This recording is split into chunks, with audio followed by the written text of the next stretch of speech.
Samajwadi party का कहना है कि कई जिलों में मतदान में दिक्कतें आ रही हैं। हमने समाजवादी पार्टी के आरोपों का रियलिटी टेस्ट किया तो उसमें कुछ और ही बात निकलकर सामने आई। समाजवादी पार्टी ने आरोप लगाया कि कैराना में बूथ नंबर 240 में कई मतदाताओं के नाम ही नहीं है, जिसके कारण मतदान प्रभावित हो रहा है। हमारी टीम ने इस आरोप का रियलिटी टेस्ट किया तो जो सच्चाई सामने आई उसके मुताबिक आरोप में कोई दम ही नहीं है। कैराना से हमारी ग्राउंड रिपोर्ट देखिए। बूथ नंबर 240 पे हम मौजूद है, 240 पे मौजूद हैं। कैराना विधानसभा का ये बूथ नंबर 240 है, जिसको लेकर समाजवादी पार्टी ने एक ट्वीट भी किया है कि यहाँ पर मतदाताओं का जो नाम है वो कई बार जो है वो नहीं लिखा हुआ है, और इसको लेकर समाजवादी पार्टी का ट्वीट भी आया है। असलियत क्या है, किस तरीके से यहाँ पे वोटिंग चल रही है, यहाँ पे लोगों से ही बात करते। देखिए लंबी लाइन लगी हुई है लोगों की, जो आकर यहाँ पर अपना मतदान दे रहे हैं, अपनी लोकतंत्र के महापर्व में अपनी जो भागीदारी है वो यहाँ पर सुनिश्चित कर रहे हैं। अच्छा, आप लोग यहीं पे सुबह से हैं? हाँ जी सर, सुबह से। बिल्कुल। कोई दिक्कत, कोई परेशानी? कोई दिक्कत नहीं, कोई परेशानी नहीं सर, बिल्कुल सुकून से हो रहा है सब काम। कोई वोटिंग में नाम नहीं है, किसी का लिस्ट में नाम नहीं है, ऐसी कोई उपद्रव, कोई ऐसी घटना? नहीं नहीं सर, कोई ऐसी घटना नहीं। सबका नाम है? सबका नाम है सर। बाई चांस जिसका नाम नहीं है उसका बीएलओ बराबर में बैठे हैं, वो उनको पर्ची दे रहे हैं बना के। शांति से सब काम हो रहा है। शांति से हो रहा है। हाँ, और प्रशासन भी बहुत बढ़िया है। बिल्कुल। आप लोग क्या बूथ एजेंट है? जी सर। किसके तरफ से आप लोग हैं? हम इकरा की तरफ से। इकरा की तरफ से। शांति से चल रहे हैं यहाँ पे? बहुत अच्छा चल रहा है सर, मजा आ रहा है बहुत। मजा आ रहा है। कोई दिक्कत परेशानी? कोई परेशानी नहीं है, बहुत अच्छा चुनाव चल रहा। प्रशासन और शासन दोनों अच्छा काम कर रहे हैं और हम भी अच्छा काम कर रहे हैं। बिल्कुल। वो कह रहे हैं हम भी अच्छा काम कर रहे हैं। तो अखिलेश यादव जो कह रहे थे कि कई लोगों का नाम नहीं है कैराना के इस बूथ पर, वहां बूथ पर मौजूद लोग तो कुछ और ही कहानी बता रहे हैं। इसी तरह से समाजवादी पार्टी ने सहारनपुर में भी मतदान को लेकर आरोप लगाया। समाजवादी पार्टी ने आरोप लगाया कि सहारनपुर में बूथ नंबर 270 पर धीमी गति से मतदान चल रहा है। यह बूथ मुस्लिम बहुल है, इसलिए प्रशासन मतदान की गति को प्रभावित कर रहा है। समाजवादी पार्टी के इस आरोप का भी हमारी टीम ने रियलिटी टेस्ट किया तो यह आरोप भी गलत निकल गया। देखिए सहारनपुर से यह ग्राउंड रिपोर्ट। समाजवादी पार्टी ने दरअसल ट्वीट किया और कहा कि सहारनपुर नगर में बूथ संख्या 270 पर धीमी गति से मतदान चल रहा है और बूथ के मुस्लिम बाहुल्य होने के कारण यहां पर मतदान को प्रभावित किया जा रहा है, चुनाव आयोग संज्ञान ले। और उसी ट्वीट पर जवाब दिया गया डीएम सहारनपुर द्वारा, यहां पर जो है 22% मतदान 11 बजे तक हुआ है और 1 बजे तक मतदान 30% से ज्यादा है। ऐसे में लगातार मतदान हो रहा है। हम इस वक्त 270 बूथ नंबर के बाहर ही हैं। ये देखिए बूथ नंबर 270 है और आप देखें तो लगातार यहाँ पर वोटिंग हो रही है। पुलिस प्रशासन भी लगातार निगरानी रखे हुआ है कि जो वोटिंग है वो सुचारू रूप से होती रहे। और ऐसे में अभी हमने जो सेक्टर मजिस्ट्रेट हैं उनसे भी बात की और उन्होंने भी ये कहा कि इस तरह की कोई भी जो बाधा है या किसी भी तरह की रुकावट जो है वो फिलहाल यहाँ पर देखने को नहीं आई है। तो कुल मिलाकर फिलहाल हमारी पड़ताल में यही सामने आया है कि समाजवादी पार्टी के ट्विटर हैंडल पर जिस तरह के आरोप लगाए जा रहे हैं वो दरअसल बेबुनियाद हैं और कहीं न कहीं प्रभावित करने की कोशिश है। और लगातार प्रशासन जो है इस मामले में किसी भी तरह की शिकायत होते ही मौके पर पहुंच रहा है। पुलिस प्रशासन की तरफ से कोशिश है कि निष्पक्ष चुनाव हो और पूरी तरह से निर्बाध तरीके से चुनाव हो। यानी अखिलेश यादव का एक और दावा गलत साबित हो गया। भाई अगर धीमी वोटिंग करवाई जा रही होती तो बहुत लंबी लाइन दिख रही होती। भाई आगे लाइन धीरे धीरे बढ़ेगी तो पीछे लाइन लंबी हो जाएगी। वहां तो आपको वैसी कोई लंबी लाइन भी नहीं दिखी। यानी अखिलेश यादव सुबह से दावे के दावे ठोक रहे थे और नवभारत पर वो सारे दावे हम आपको ग्राउंड रिपोर्ट दिखा रहे हैं कि गलत साबित हुए। इसी तरह से अखिलेश यादव ने आरोप लगा दिया कि कैराना के बूथ नंबर 172 में वोटर सूची से मतदाताओं के नाम गायब है। इस आरोप का भी हमने रियलिटी टेस्ट किया तो जानते क्या पता चला? पता यह चला कि समाजवादी पार्टी जिस बूथ नंबर 172 का जिक्र कर रही है उस नंबर का कोई बूथ ही नहीं है कैराना में। कैराना से यह ग्राउंड रिपोर्ट भी देखिए। सर ये जानकारी मिल रही है कि मसावी में 1500 लोगों का मतदाता सूची से नाम काट दिया गया है, लिस्ट में नाम नहीं है। ऐसी कोई जानकारी? पहली बात तो 500 तो वोटर किसी बूथ पे है ही नहीं। 4 बूथ यहाँ पर है, उसका नंबर 154, 155, 156, 157 है। यानी 172 बूथ संख्या यहाँ है। कोई बूथ संख्या यहाँ पर नहीं है। 4 बूथ है, चारों की वोटिंग इसी स्कूल में होता है। अच्छा, पूरे गाँव में कितने मतदाता यहाँ होंगे? लगभग 4000 के आसपास।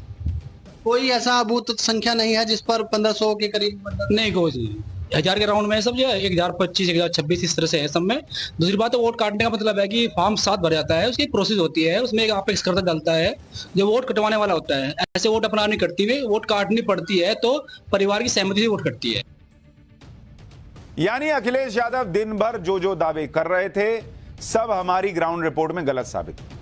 इसीलिए अब लोग ये भी सोचेंगे कि जो उन्होंने दावा किया कि ये तो चुनाव बीजेपी के हाथ से गया फर्स्ट फेज वाला, वो भी कितना सही है समझ ही जाएंगे लोग। इधर समाजवादी पार्टी के सारे आरोप बेदम निकले तो दूसरी तरफ मुरादाबाद में समाजवादी पार्टी का हंगामा भी देखने को मिला। मुरादाबाद में भी आज मतदान हुआ और यहां से समाजवादी पार्टी की कैंडिडेट रुचि वीरा और पुलिस के बीच जमकर हंगामा हो गया। रुचि वीरा ने आरोप लगाया कि पुलिस महिला मतदाताओं को धक्का दे रही थी। इसी को लेकर काफी देर तक हाई वोल्टेज हंगामा होता रहा। जरा देखिए वहां क्या हुआ।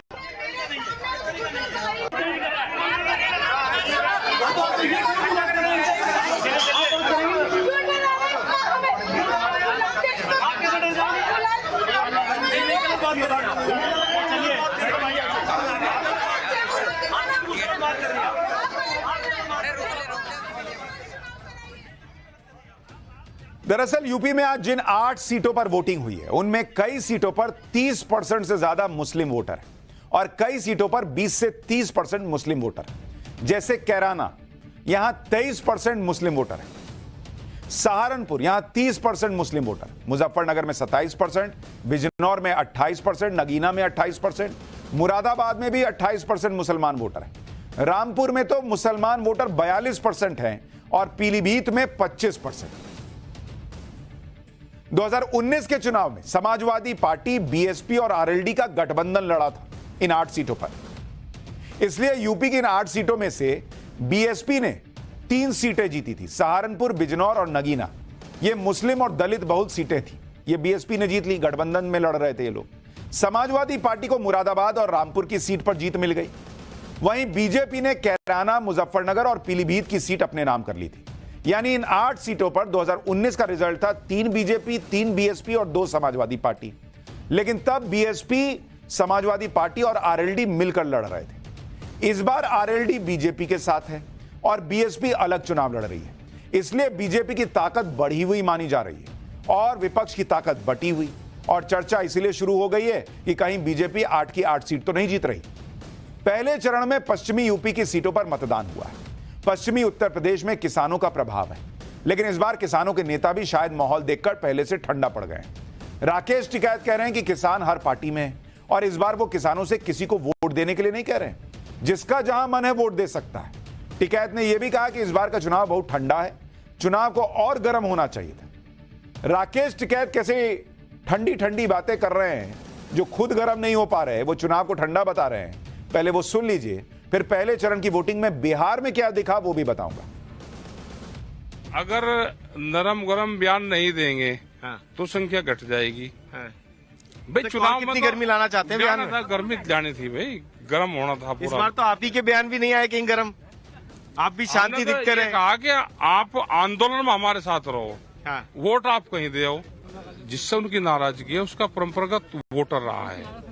उनको लगता है कि हमारे जो बड़े लीडर है उनको अवॉइड करा जा रहा है। कुछ कुछ लग भी रहा, जो सी पार्टी में वे रहते हैं वहां पर नेताओं की ज्यादा वो होती नहीं, तो लगा है तो उन्होंने अपने मुद्दे उठाए। किसान सारी पार्टियों में है, तो हम किसान को क्यों बांटे?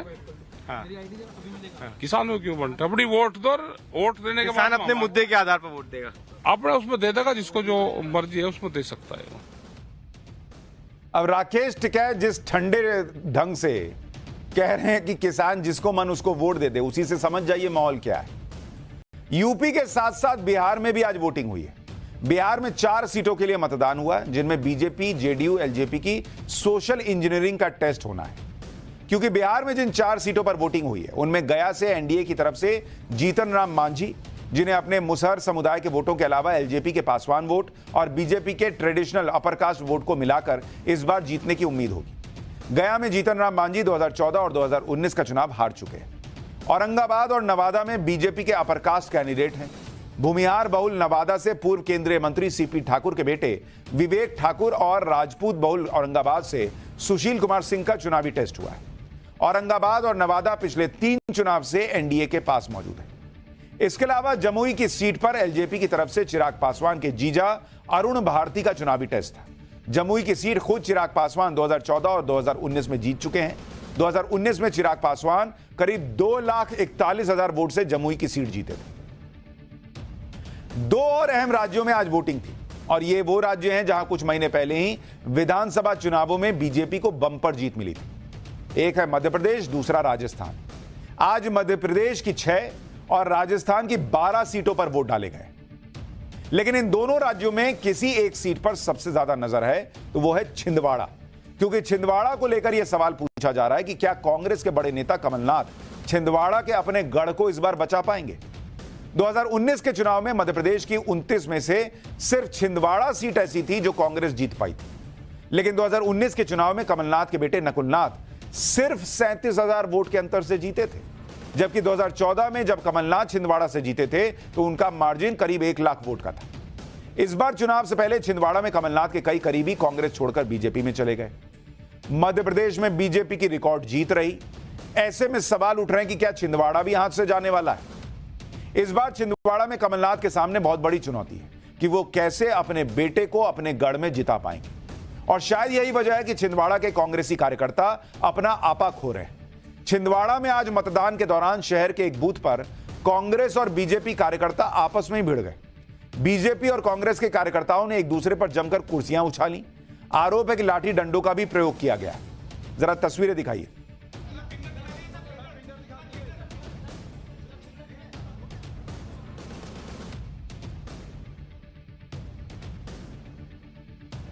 डंडे चल रहे हैं, वहां पर किस तरह से कुर्सियां उछालने की बातें हैं, यह सब भी हो रहा है।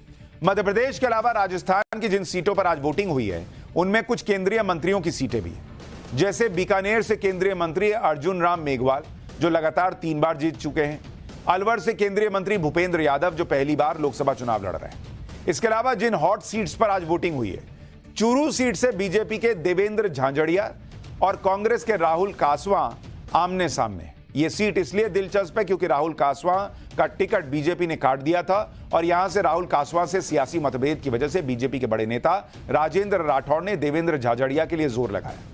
इसके अलावा नागौर सीट से बीजेपी की ज्योति मिर्धा आरएलपी के हनुमान बेनीवाल से भिड़ रही हैं।